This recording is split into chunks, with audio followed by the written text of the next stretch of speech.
तो movie start होती है जहाँ पर हमको ये लड़का दिखाया जाता है। इसका नाम होता है फिन। फिन देख रहा होता है अपने पापा की डॉक्यूमेंट्री। जी हाँ, फिन के पापा अब नहीं है और जब वो थे तब वो आदिवासी कबीले में रहते थे और वहाँ बनाते थे डॉक्यूमेंट्री और उन आदिवासियों से काफी घुले मिले थे। और तभी बैकग्राउंड से बड़ी अजीब तरीके की आवाज आ रही होती है। दरअसल ये आवाजें फिन की माँ की होती है, जिनका नाम होता है लेन, जो हर दिन नए लड़के के साथ करती थी लेन देन। पर फिन को इससे कोई भी प्रॉब्लम नहीं थी। फिन बताता है कि उसकी माँ एक प्रोफेशनल मिसयूज है, यानी कि एक प्रोफेशनल मसाज थेरेपिस्ट, और वो मसाज करती है तो वो अपने क्लाइंट के साथ कभी भी बूम बूम नहीं करती। ये उसका सिद्धांत है, चाहे अलग से वो कितना भी कर ले। पर उसकी माँ को है ड्रग्स की काफी बुरी लत, और एक बार ऐसा ही होता है, उसकी माँ को ड्रग्स नहीं मिलता और वो पागल होने लगती है। तब फिन को उनकी चिंता होती है और वो दौड़ लगाकर वो नशीला पदार्थ खरीदने जाता है। पर तभी उस दुकान पर रेड डल जाती है और फिन भी पकड़ा जाता है। पर उसकी माँ उसको छुड़ा लेती है और घर आकर अपने पास जो पाउडर था उसको फ्लैश कर देती है। और फिन सोचता है कि आखिर मम्मी को हो क्या गया, ये इतनी सुधर कैसे गई। दरअसल लेन का एक काफी ओल्ड फ्रेंड है जो कि अमेरिका का 7वें नंबर पे आने वाला सबसे अमीर आदमी है, और उस अमीर आदमी का नाम होता है ऑसबॉर्न। और उसने लेन और फिन को अपने यहाँ पर बुलाया रहने के लिए, और ये पुलिस वाला इन दोनों को लेने आया है। ये पुलिस वाला बताता है कि तुम्हारी माँ मिस्टर ऑसबॉर्न की फिजिकल मसाज थेरेपिस्ट रहेगी। और फिन को समझ में नहीं आता कि आखिर ऐसा कौन सा आदमी है कि एक मसाज करने वाली औरत को अपने पास बुलाएगा और रहने के लिए घर देगा। जरूर उसको मेरी माँ लेन के साथ लेन देन करना होगा। और वो इसी बात को मन में लेकर आ जाता है मिस्टर ऑसबॉर्न के प्लेस। और जैसे ही लोग वहाँ पर पहुँचते हैं, वहाँ पर एक खूबसूरत सा घर होता है, एक बड़ी सी गाड़ी होती है, और फिन को समझ में नहीं आता कि आखिर इतना फेवर क्यों। और वो निकल जाता है जंगल की तरफ घूमने। और यहाँ पर लेन मिस्टर ऑसबॉर्न के सामने जाती है और ऑसबॉर्न उसको देखकर काफी ज्यादा खुश हो जाता है। फिन को जंगल में एक लड़का मिलता है जो कि दिमाग से थोड़ा कमजोर होता है और उसकी आदत है हर जगह पेंटिंग बनाने की। पर उसकी पेंटिंग इतनी एडवांस लेवल की होती है जो कि मैं आपको इस वीडियो में नहीं दिखा सकता। तभी उसको वहाँ पर एक बलून में एक लड़का दिखता है। इसका नाम होता है ब्रेस। ये होता है ऑसबॉर्न का पोता, जो खूब खाता खूब पीता और अपने आसपास की लड़कियों के साथ रोज रात में सोता। ऑसबॉर्न की एक लड़की है जिसके 2 बच्चे हैं। पहला है ब्रेस और दूसरी है माया, जिससे हम आगे मिलेंगे। ये होती है ऑसबॉर्न की बेटी, जो कि लेन से अच्छा बर्ताव नहीं करती। ऑसबॉर्न बताता है कि एक डॉक्टर है और एक बॉडी थेरेपिस्ट भी। और उसकी लड़की के जाने के बाद लेन कहती है कि मैंने कब कहा कि मैं डॉक्टर हूँ। तब ऑसबॉर्न बोलता है कि 10 स्क्वायर माइल में फैला हुआ ये घर, इसके अंदर तुम एक डॉक्टर हो और एक मिसयूज होने में कोई गलती भी नहीं। और लेन को काफी अच्छा लगता है कि ऑसबॉर्न उसको काफी इज्जत देता है। यहाँ पर एक और लड़की होती है जिसका नाम होता है जिली, जो कि फिन के घर में काम करती है, और वो फिन को अपने अनमोल रत्न दिखाती है। पर तभी उसको दिखता है घोड़ा, और वो उस अनमोल रत्नों को छोड़कर घोड़े पे ध्यान देने लगता है। और जिली को लग जाता है बुरा, पता नहीं फिन कैसा है, मतलब थोड़ी तो वैल्यू देना चाहिए। अब एक बार फिर अपनी मॉम के साथ शॉपिंग करने जा रहा होता है।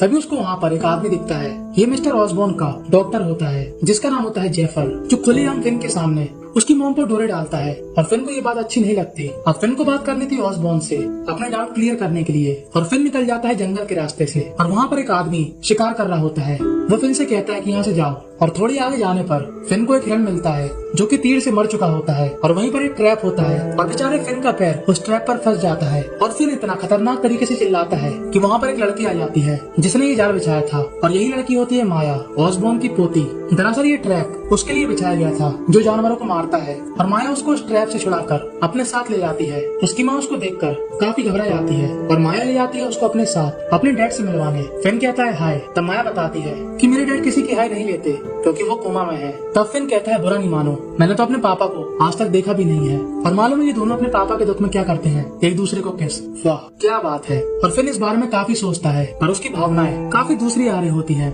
आप समझ जाइए कि तभी उसके घर पर माया और ब्रेस आ जाते हैं, और वो लोग उसके पापा की डॉक्यूमेंट्री देखकर काफी एंजॉय करते हैं। माया फिन के साथ, और ब्रेस को तो कोई भी मिल जाए तो इस घर की नौकरानी जिली ही सही।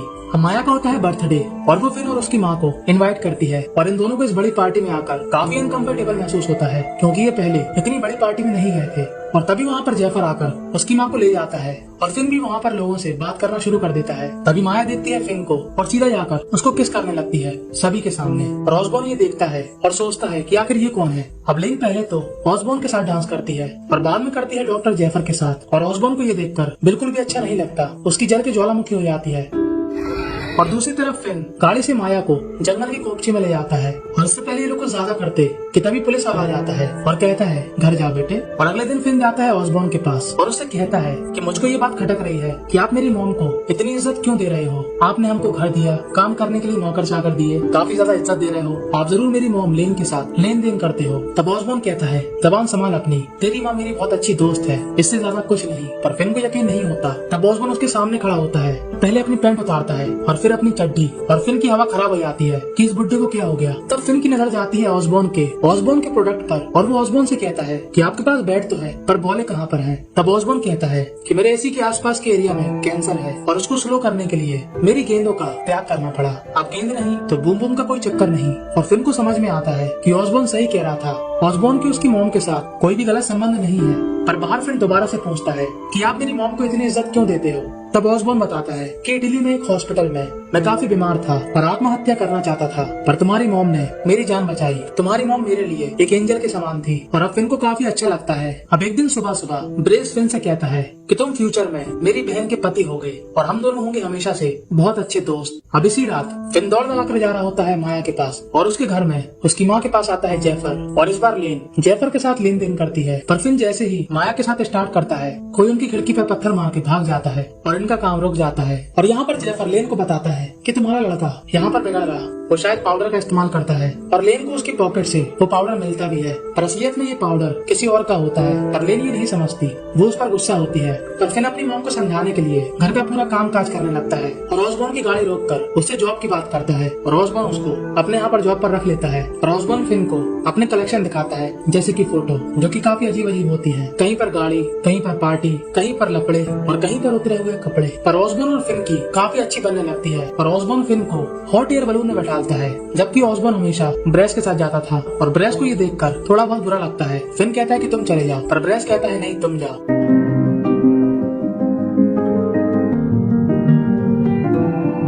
अब फिन हमेशा की तरह माया से मिलने जाता है, पर तभी रास्ते में उसको कोई पकड़ लेता है और कुत्ता बना के मारता है। और फिन को वहाँ पर एक लाइटर दिखता है और उस दिन वो घर से बाहर नहीं निकलता। और उसकी माँ उसके घाव देखकर काफी डर जाती है, क्योंकि वो घाव काफी गहरे थे। और ऑसबॉर्न पुलिस वाले से कहता है कि तुम पता करो कि फिन के साथ ये किसने किया। और तभी माया और ब्रेस उससे मिलने आते हैं। माया कहती है कि मेरे पापा के ऊपर भी ऐसा ही हमला हुआ था, तब से वो कोमा में है, उनको किसी ने शॉटगन मार दी थी। और बाहर निकलकर ब्रेस फिन को एक गन देता है सेफ्टी के लिए, पर फिन उसी रात गुस्से में आकर उस बंदूक की सारी गोलियां वेस्ट कर देता है। अब अगले दिन जिली काफी दुखी होती है। दरअसल उसको काम से निकाल दिया गया था, पर जिली के पास पैसे नहीं होते आगे सरवाइव करने के लिए। वो सिर्फ 17 साल की है। तब फिन उसको कुछ पैसे देता है और जिली देती है उसको थोड़ा प्यार। पर यहाँ पर थोड़ा थोड़ा करके काम काफी आगे बढ़ जाता है और बूम बूम तक पहुँच जाता है कि तभी फिन के यहाँ पर आती है माया। और जल्दी जल्दी में फिन जिली को नहीं छुपा पाया और माया को समझ में आया कि फिन ने दिया धोखा और वो वहाँ से गुस्से में चली जाती है। अब एक बार लेन इस पेंटर को देखती है पेंटिंग बनाते हुए, और इसका नाम होता है विनी। विनी वही पेंटिंग बनाता था जो वो देखता था। तभी लेन उसकी पेंटिंग देखती है जहाँ पर ऐसा दिखता है कि फिन पर किसी ने हमला किया, यानी कि विनी ने उस हमलावर को देखा था। और लेन उसे पूछती है कि वो कौन था। तब विनी कहता है ब्रेस का नाम। और लेन जाती है सीधा ऑसबॉर्न के पास और वो ऑसबॉर्न से कहती है कि फिन को मारने वाला तुम्हारा पोता था। तब ऑसबॉर्न कहता है कि अगर तुम मुझको थोड़ा सा भी अपना दोस्त मानती हो तो इस बात को किसी को नहीं बताओगी, वरना मेरी इज्जत की धज्जियां उड़ जाएंगी। और लेन यहाँ पर मान जाती है, पर वो ऑसबॉर्न से काफी नाराज होती है। और अगले दिन ऑसबॉर्न ब्रेस से कहता है कि तू जितना सीधा बनता है उतना है नहीं। तेरे पापा के साथ क्या हुआ था वो हम दोनों को ही मालूम है, यानी कि माया और ब्रेस के पापा की कोमा की वजह कहीं न कहीं ब्रेस था। ऑसबॉर्न कहता है कि तूने आकर फिन को क्यों मारा। तब ब्रेस कहता है कि आपने उसको मेरे बलून में जगह दी, जबकि हर साल आप मेरे साथ जाते थे। आपका पोता मैं हूँ, वो नहीं। तब ऑसबॉर्न कहता है कि तू बेवकूफ इंसान है, तेरा दिमाग निकल गया सर से, तेरे जैसा पोता नहीं चाहिए, तो निकल जा मेरे घर से। और ब्रेस वहाँ से चुपचाप जाने लगता है कि तभी ब्रेस को पता नहीं क्या होता है और वो वापस आकर तकिए से ऑसबॉर्न का मुंह दबा देता है और उसको मार देता है। और चिल्लाकर कहता है कि ग्रैंडपा उठ नहीं रहे, अब लोगों को क्या मालूम कि उनको दुनिया से उठाने वाला ब्रेस ही है। और ऑसबॉर्न की मौत की खबर के बाद फिन और उसकी मॉम को काफी बुरा लगता है।